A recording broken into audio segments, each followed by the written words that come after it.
Ndabasuhuje. Uyu munsi tugiye kugaruka ku bumenyi, ubuhanga dukomora kuri discipline, ikinyabupfura. Abenshi bakunze kuvuga ko discipline ari base, ari intangiriro ya byose. Mu Gifaransa baravuga ngo discipline est la base de tout. Bivuze ko icyo wageraho cyose, icyo wakoraho cyose, udafite discipline, udafite ikinyabupfura, byaba byapfuye. Uyu munsi tugiye kurebera hamwe amasomo akomeye tugiye gusanga mu gitabo cyanditswe n'umwe mu bahanga bakomeye witwa Daniel Walter. Imbaraga zo guhana, ni gute wakoresha kwifata no gukomera, kugira intekerezo zikomeye kugira ngo ugere ku ntego zawe. Iki ni igitabo cyanditswe na Daniel Walter, nk'uko nari mbivuze, cyerekana uruhare rukomeye rwa discipline mu kugera ku ntsinzi y'umuntu, haba ku giti cye, abo bakorana, cyangwa se ibyo akora bya buri munsi.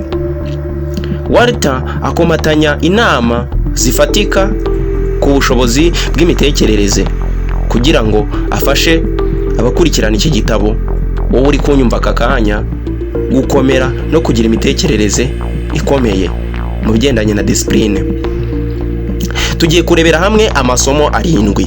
Wowe uri kunyumva, fata agakayi n'agakaramu wandike. Ubu ni ubumenyi bukomeye uzakenera.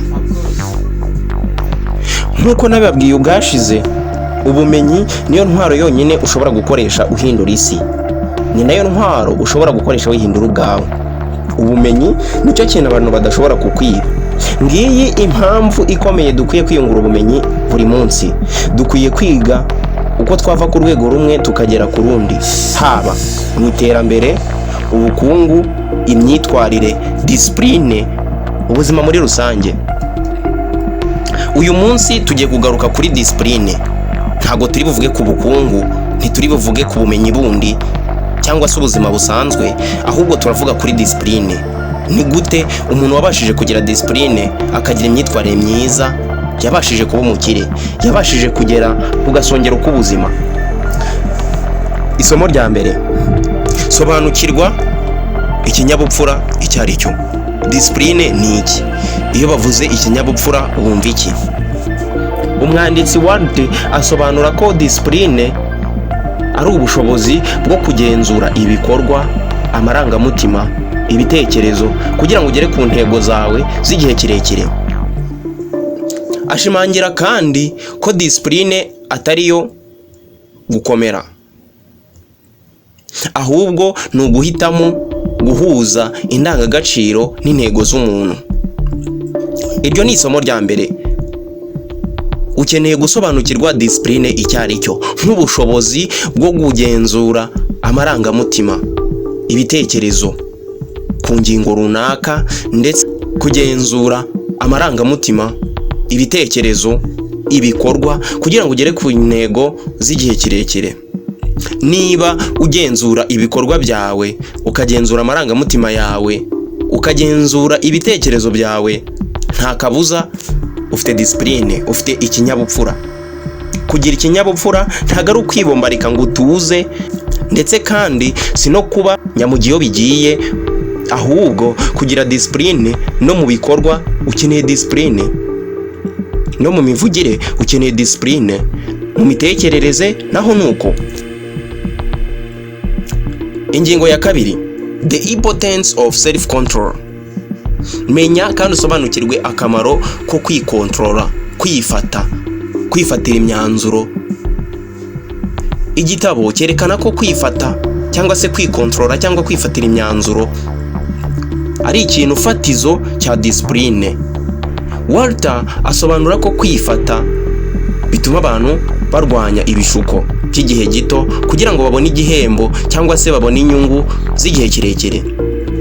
Kwikontrola ni ingenzi cyane kuko bigufasha gutsinda ndetse no kurwanya icyo twakwita nko gutebya, kudaha agaciro ibintu, ndetse n'ibyaguhagarika byakubuza kugera ku ntego zawe.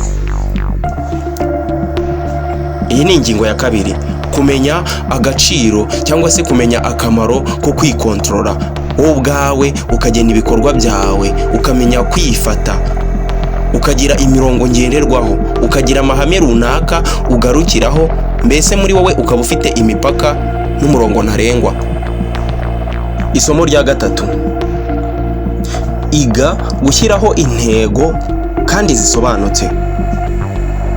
Mu yandi magambo, iga gushyiraho intego ziri smart. Abantu benshi bashyiraho intego, cyane cyane urubyiruko. Bamwe bagashyiraho ngo bashaka kugura imodoka, kugira inzu nziza, kugira ibibanza ndetse n'ibindi byinshi bitandukanye. Ibyo ni byiza, ariko se haba hari uburyo washyizeho bw'umurongo ngenerwaho ibyo bintu bizacamo? Umwanditsi w'ibitabo ashimangira akamaro ko kwishyiraho intego zisobanutse, zihariye, zawe ubwawe, utagendeye ku bandi. Adushishikariza gushyiraho ibyo dushaka, gucamo intego, tukazicamo intambwe zifatika. Mu Kinyarwanda cyiza ni ugushyiraho imirongo cyangwa se ingamba z'uburyo izo ntego zizagerwaho. Mu ndimi z'amahanga, game plan cyangwa se goal plan. Intego zisobanutse zitanga icyerekezo n'ubushake, bityo bikakorohera mu gihe ufite ikinyabupfura, ufite discipline. Ingingo ya 4: creating routine. Kurema akamenyero, gushyiraho gahunda. Umwanditsi agaragaza ko gushyiraho gahunda za buri munsi bitangwa nk'ingamba zikomeye zo gutoza discipline. Walter atanga igitekerezo cyo gushyiraho ingengabihe ikubiyemo ingeso zitanga umusaruro, zishobora kugufasha gutangira imyitwarire myiza no kugabanya ibikenewe byo gufata ibyemezo mu gihe runaka. Ingingo ya 5: uruhare rwo kwihakanyabugabo. Menya ko ufite uruhare rwo kwihakanyabugabo, rwo gutera imbere, rwo kongera ubushobozi bw'imikorere, motivation. Umwanditsi aganira ku isano riri hagati yo gushishikarira na discipline. Mu gihe motivation ishobora guhinduka, discipline itanga ubudahwema kugira ngo dusunike ibibazo, dukureho ibibazo. Umwanditsi ashishikariza abantu bose kubona motivation nka moteri y'imikorere ihuza intego n'indangagaciro. Aka kantu ntago mukumvise neza, nanjye ukababwira ntago nkumvise neza. Umwanditsi ashishikariza abantu mu kubona yuko motivation ari nka moteri y'imikorere ihuza intego n'indangagaciro. Isomo rya 6: overcoming obstacles. Kunesha inzitizi. Walter yemeza ko byanze bikunze inzitizi no gusubira inyuma bigomba kubaho. Byanze bikunze ugomba guhura n'inzitizi, ugomba guhura n'imbogamizi mu byo waba ukora byose. Atanga ingamba zo gutsinda ibyo bibazo, nko kuvugurura ibitekerezo bibi, gukomeza imyumvire myiza no kwibanda ku majyambere aho kwibanda ku byagusubiza inyuma. Aha neza twabihuza na za ngingo zivuga ku bigendanye no kwivugaho amagambo meza, aribyo benshi bakunze kwita self talk, abandi bakabyita affirmation. Ubwo bwaba ari uburyo bwiza bwo gukuraho inzitizi. Mu gihe uzi neza ko ushoboye, nta cyaguhangara, uri umuntu ukomeye, uri umuntu w'umutsinzi, inzitizi ziba ntoya kuri wowe, bityo bikakorohera mu kuzikemura. Isomo rya 7: kubaka gukomera mu mitekerereze. Ugomba kubaka gukomera mu mitekerereze, ukagira intekerezo zagutse, intekerezo zikomeye kandi zishikamye ku ntego.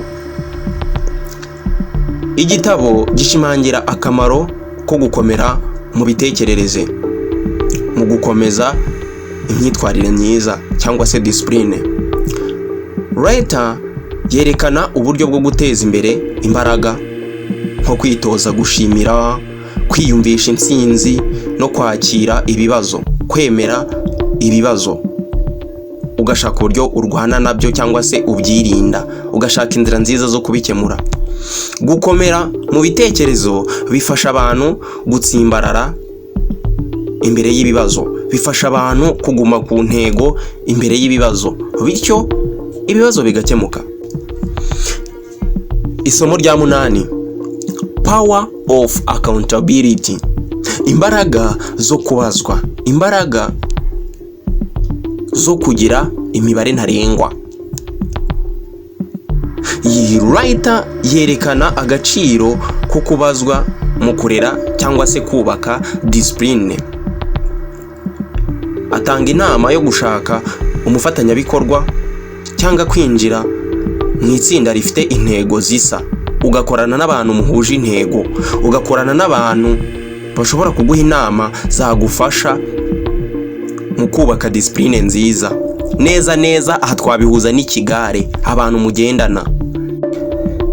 Kugabana iterambere, ibibazo ukabisangira n'abandi bakaguha ibitekerezo bishobora gutanga inkunga n'ubushake byoroshye gukomeza kwiyemeza, byagufasha gukemura ibibazo no gukuraho inzitizi.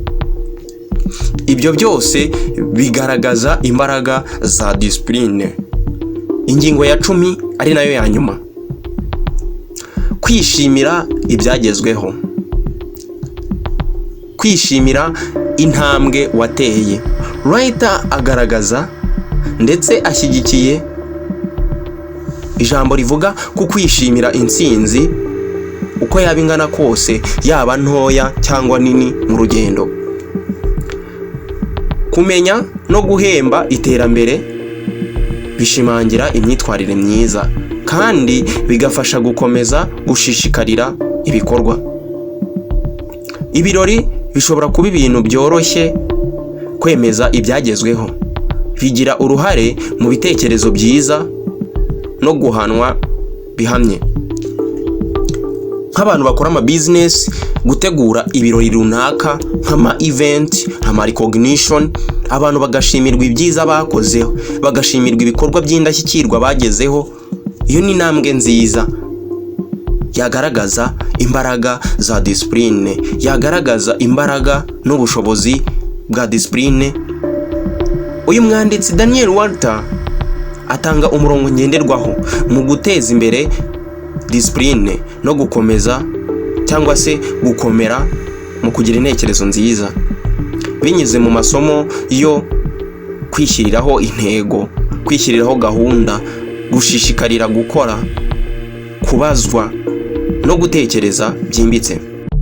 Aha atweretse ibikoresho bifatika byo gutoza discipline no kugera ku byo twifuza. Igitabo gikora nk'isoko itanga imbaraga ku bantu bose bashaka kuzamura imyitwarire yabo no gutsinda mu buzima bwabo bw'iteka kandi bw'umwuga.